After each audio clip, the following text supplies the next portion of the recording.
Have you ever wondered about whether or not vibration plates are beneficial for lymphatic drainage? Well, if that's a question you have, you want to watch this video because I'm going to talk about the benefits of vibration plates and how they work. Not to mention, should they be used? Meaning, is this something that you should be using? So, vibration plates, I actually love them for a variety of reasons. And it's not just for lymphatic drainage. Now, I know I talk a whole lot about drainage and we'll talk about how it works, but I love vibration plates for other reasons as well. Now, with this being said, there's more research coming out now on vibration and all of the health benefits behind it. So I know that in the future, we're going to see more research and more studies showing the benefits of it. But what I can talk to you about is clinically what I've seen and what people have benefited from, or the outcomes that they've achieved by implementing and using vibration plates. Now, we're going to focus mainly on lymphatic drainage, but I will indicate and tell you guys some of the other benefits that can happen. Like,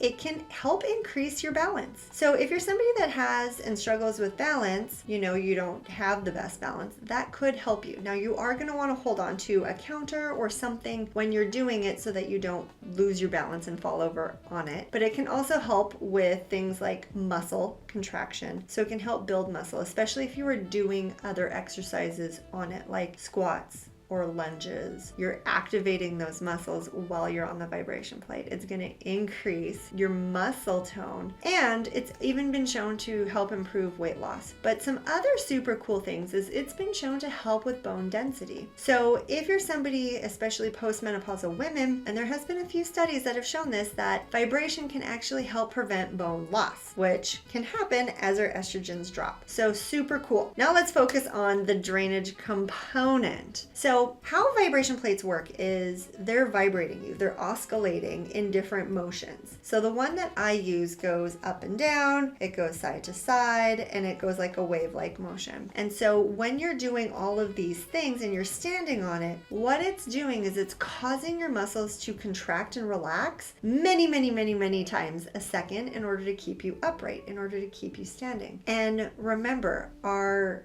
lymphatic system moves through muscle contraction, right? That's why I'm always telling you guys, get up, move your body, because this is how our lymph moves and drains. So if we're standing on a plate that's oscillating and vibrating at different frequencies or different rates or different patterns, what it's doing is it's causing all of our muscles, especially like our stabilizer muscles, our big muscles like our quads and our hamstrings and our glutes and our core muscles, to contract and release. And as it's contracting and releasing, it's acting as that pump, right? Kind of like the circulatory system has the heart that's pumping. The vibration plate is contracting those muscles really fast, and that's why your body's shaking, right? You might feel that shake when you're on it. You should feel that shake when you're on it. It's really your muscles just contracting and relaxing a whole bunch of times in order to keep you upright. The vibration plate is also going to help with circulation. So I've had many clients who, when they've started using the vibration plate, has actually helped their circulation, like in their feet, in their toes, especially if they have a heart, like cold toes, things like that. It has really helped with getting that fluid flowing a whole lot more efficiently and easier. Now, again, there are some contraindications to vibration. That it doesn't mean you can't do it. It means that you're gonna need to talk to your primary care physician to see if it's right for you, because everybody is in a different situation and has different things going on. So if you are pregnant,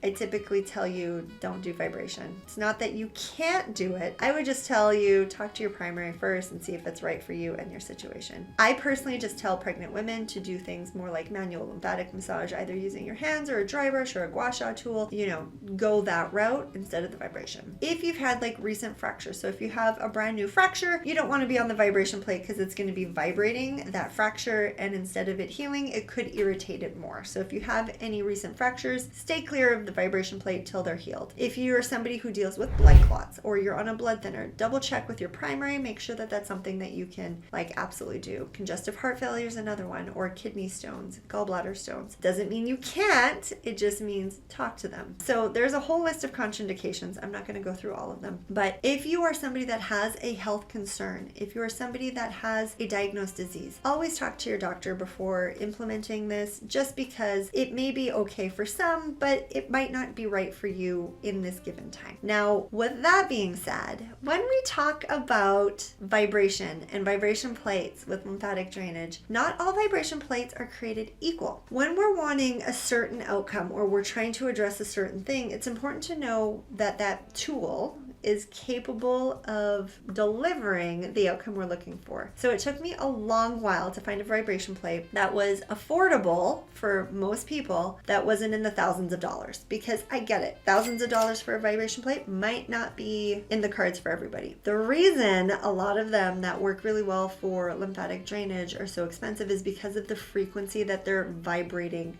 at. This is a part that I don't see a lot of people talking about when they're talking about vibration plates and lymphatic drainage. It's really important that we have the right frequency in order to get those results. So the frequency for lymphatic drainage is we want it to be somewhere between 10 and 30 hertz. And it can be anywhere. It could be 10 hertz, it could be 30 hertz, or somewhere in the middle. But that's what research has found is the best frequency for lymphatic drainage. So if your vibration plate only goes up to 8 hertz, it's not that you're not getting health benefits, you're just not going to be influencing your lymphatic system as much because it's not within that range. Now, with that being said, you want to make sure before, like I said with every other modality, you want to open up your lymph nodes, guys. I love vibration, and I've seen, and I'm hoping there'll be more research coming out, especially for those that have lymphedema and lipedema with vibration use. I do think that that will be a benefit for most, not everybody, remember, because we're all different, but I do think that that will be a huge benefit for individuals that have lymphedema and lipedema to help get that fluid moving more easily. Now, before we jump on a vibration plate, regardless of what you have going on, if you know you have congested lymph, if you have lymphedema, if you have, like, you just sit for a living, right? You want to open up your lymph nodes first. Always, always, always, because this is something else that I don't see a lot of people talking about. Remember, our lymph nodes are doors,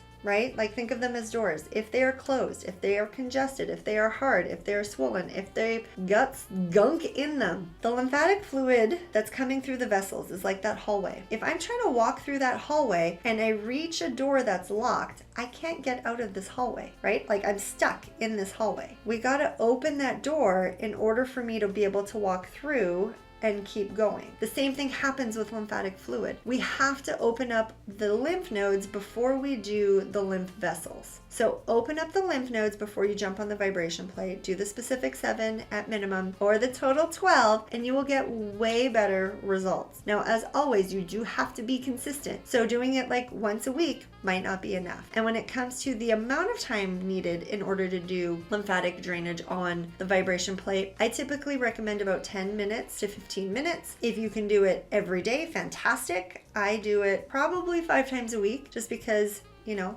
life, right? And I like it because I can do other things while I'm on the vibration plate too, right? Like, I could be watching or listening to a podcast. I could be talking on the phone with my family. I could be doing other things while I'm still getting my lymphatic fluid draining. Let me know below if this is helpful, and I'll put a link to the one that I use and that I bought that I found is the most affordable one out there currently. Thanks for being here, and happy draining.